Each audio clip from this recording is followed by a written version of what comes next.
Hey guys, Justa guy here with another tips and tricks, and today we're going to look at villager trading. We are currently in 1.14.3, 1.14.4 pre-release 3, the most current version. There's a few changes to villager trading, mostly how they restock and their pathing and their trades. They now get stuck, so if we come over here, we'll do this guy I guess. And trade, you'll only trade about 8 times when you buy something or sell something. So if I go to sell potatoes, I didn't even get. Okay, it's not too bad. I thought it was 8. So he bought all my potatoes and didn't lock up. Okay, that's not too bad then. I thought it was only 8 items. When you buy items for emeralds, you only get about 8. But so he's locked up, right? So if I push this little button, the card will send him off. Okay, put in there, and the card will pick up another one from in there. Now the problem with this little system is I numbered them, and there's about 16 of them in there, but only about 5 ever came out differently. I couldn't get any other ones. So, yeah, so we don't have any watermelon. If I go to buy watermelon, or cookies, okay. So I got about 8 cookies, 8 servings of 18 for cookies. Same with the apples. I should get 36 or 32, yeah, 8 times 4. So anything you buy for emerald seems like it caps out at 8. Anything you sell is a little better. So we got 3 stacks of pumpkins. In that case, I sold not even a stack. 6 times 8, so yeah, I sold about 8 of those. So they obviously lock really easily, so you want a large selection of villagers. Now this system is just a big pot of composters, so they all have a composter with some water pushing them into a corner, and the turn in the rail cart here lets it pick it up. But like I said, only about 5 of them get used, the rest are wasted. So I went over to this system. With little hills and valleys and like a little wall of 4 composters.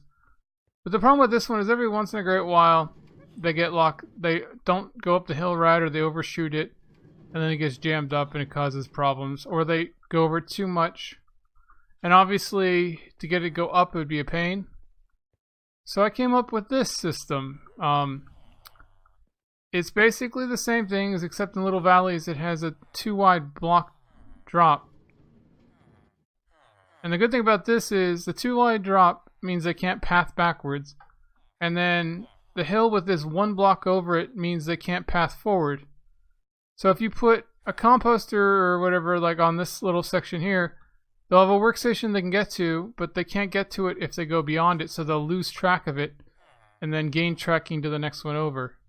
And they can obviously put their head through the glass block. So I came up with this. It's basically every workstation, all 8 of them. I think there's actually a nice cauldron, and I guess it could fit in here somewhere, maybe.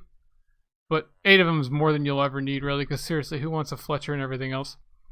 So in this little pod, you just put in whatever you want, 4 on each side, and they just shuffle around. You push this 1 button over here, and this guy will have no trade because he's lost all connection. Each little pod only connects to that pod, and once they move out of that pod, within about a minute, they usually lose tracking to that pod. Now, if you've traded with them, they won't lose their profession. So this guy is a shepherd, right? You can trade for these shears for the heck of it, and he locks up. Send him on his way. He'll latch on to the loom or whatever up there to be a shepherd still, and that guy's lost his trade. Now the only thing about this is you want to push the button slow enough that that guy up there falls down, because the water stream is sort of slow with minecarts. Surprised that they keep losing their trade on this last one here. All the other guys have trades. It's very weird. So this system is...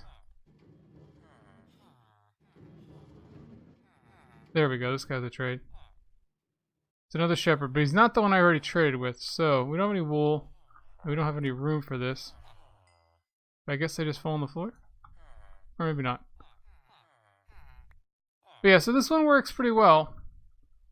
Alternatively, you could also do it like this with just one workstation in each thing, and they're all farmers. And they will lock up still, and then they'll restock no matter where they go, because they'll latch on to the workstation of where they're at, and then the next guy will come up. And all these guys I've traded with before, and they're all restocked from just sitting in there.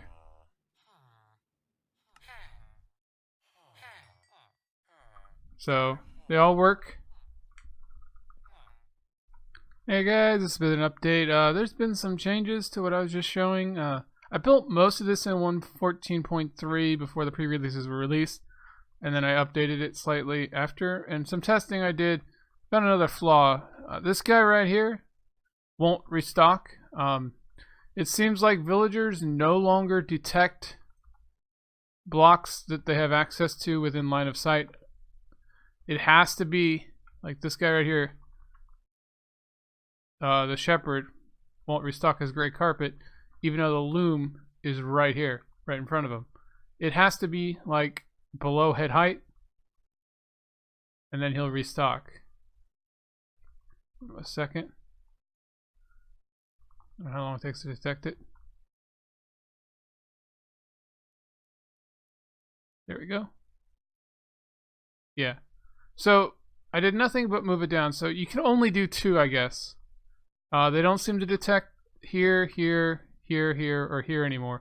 It used to be basically anything within 1 block of them that they could path to would detect, but not anymore. They can detect this 1 block, and that's it. So they can do the 1 block on that side, right next to them. So you could do this block and that block, and that is it. So unfortunately, that means each cell could only possibly seem to have 2 types, and then all these other ones are worthless. But if you're still using this mostly for mass trading, it's not much of an issue. All you would need is the one for a farmer, and then maybe one on the other side is a lectern if you want to have librarians in the same shuffle. That way you could trade with farmers to get emeralds, and then trade with librarians to buy books. But yeah, so this is just a slight update, guys. Sorry, it seems like the newest pre-release broke their access to nearby workstations. Like, he won't even detect this one here. It has to be like a block below head height and like adjacent to them. So I mean, he could possibly detect it there and there if there was no tracks in the way, but for our purposes, only this one adjacent to his block right there, and on the opposite side. Pretty simple. So it's just these little things tiled up. You just need a solid block of some kind, powered rail, a regular rail, a redstone repeater, some redstone dust, and a button or a switch or a pressure pad or whatever you want to use. Preferably something that turns on and off and not like a lever that stays on. But basically you start with a solid block. You're going to have a powered rail right next to it, followed by a regular rail, followed by a block of some kind to go up. You want to go up 2. You're going to have the powered rail on the block up, and then you want to have a regular rail again at the top. And then you want to power this somehow. So you can either use a redstone block adjacent to it, or just like a block with a lever on it powering it, whatever you want to do. You don't want to use this particular block right there. Oops. Because you need to not have this block be powered if you want to keep tiling it. And you want to have a second block up here, because this is where it would fall down from over here if you kept the system going.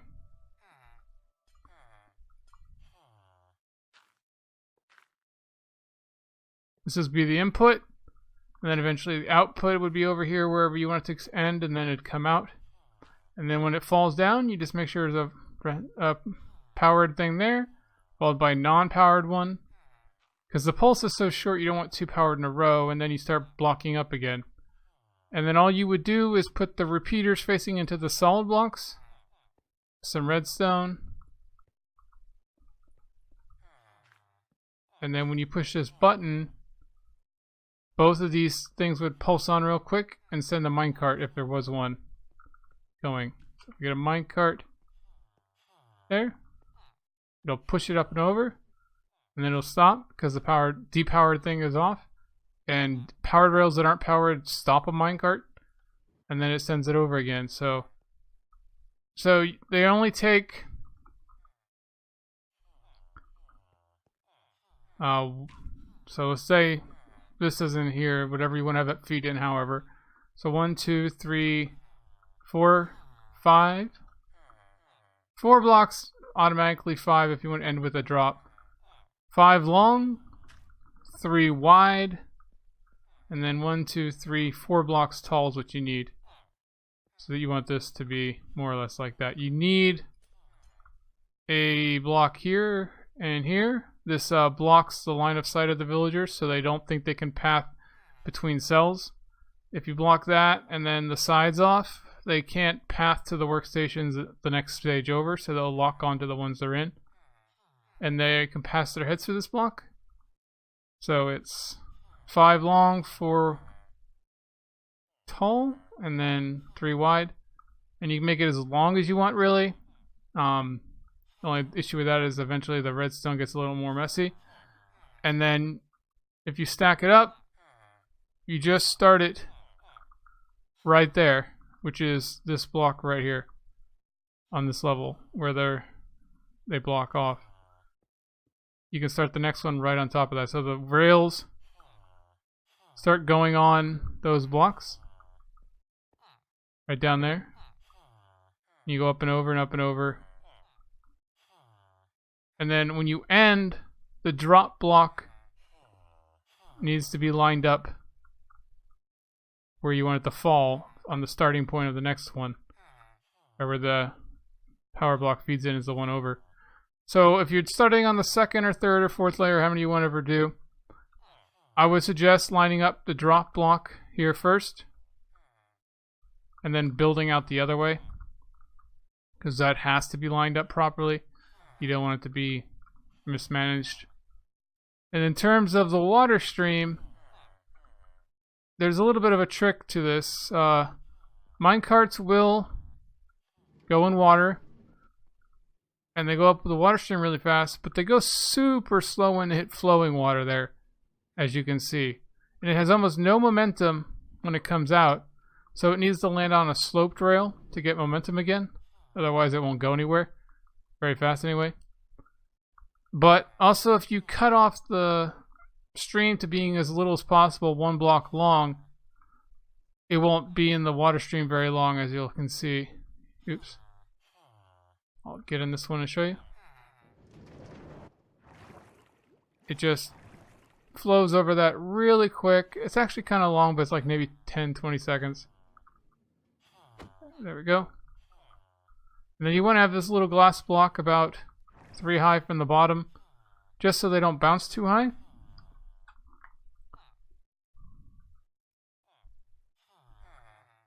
But yeah, the main reason why you need this is the new restocking mechanic is after you trade lock somebody, they restock 2 minutes later, I guess. And then after that, the next one's like 10 minutes later, basically the next Minecraft day.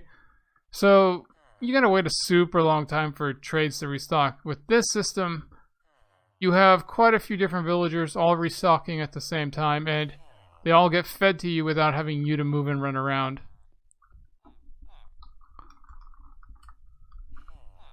In terms of the water here, it's just soul sand in a water tube. Pretty simple, with 1 block out and a drop with a sign stopping the water. When you feed it in here, if you're using the exact same mechanics I did, and you want to be as close as possible, to get this thing to be curved is a little tricky. You need to stop the water before you put the water in even. And you want to push this down and you just put a track here to turn it, and then you break the track and it stays turned. And then you place a sign, which I didn't get a copy of.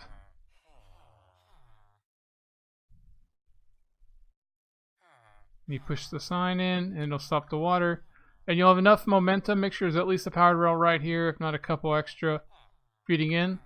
And then right here with this block facing up, this has to be a regular rail. If it's a second power rail, it'll turn and face this one. So that's just the thing. And to get this to go up, you just put a track up here, another powered rail actually, and it'll launch to it. And it'll make it go up there. So if you do this, you can break that and then put a block there. Just so in case that it rolls backwards, it won't get stuck up there. It'll just bounce right back. If for whatever reason you jam up your system a little bit. But now that this is gone, we just put the water back in. Try not to fall. You should see bubbles. It goes up and it's good. So yeah guys, as long as you want, this is 4 rows, 4 stalls per height, 8 total, and then the one out here. So this gives you 9 villagers to play with. They restock, they trade, this one has practically all the workstations. All with no effort. Wow. I got some arrows. Good for me. And as you notice, he's a Fletcher. So you got him to the Fletcher station there. And he'll switch. But yeah guys, this is just a guy signing off, I guess. If you guys need some more step-by-step on how to build this, I could do it, but it's pretty simple. It's just that little tiny 4x5 tileable section, as much as you want, and then a water drop. But yeah, I just thought this was really nice considering the new mechanics and the wait times for villager trading. It seems to be that earning emeralds is super tough because they cap out so quickly. But buying things isn't so bad because like the more expensive items like books and all that don't cap out.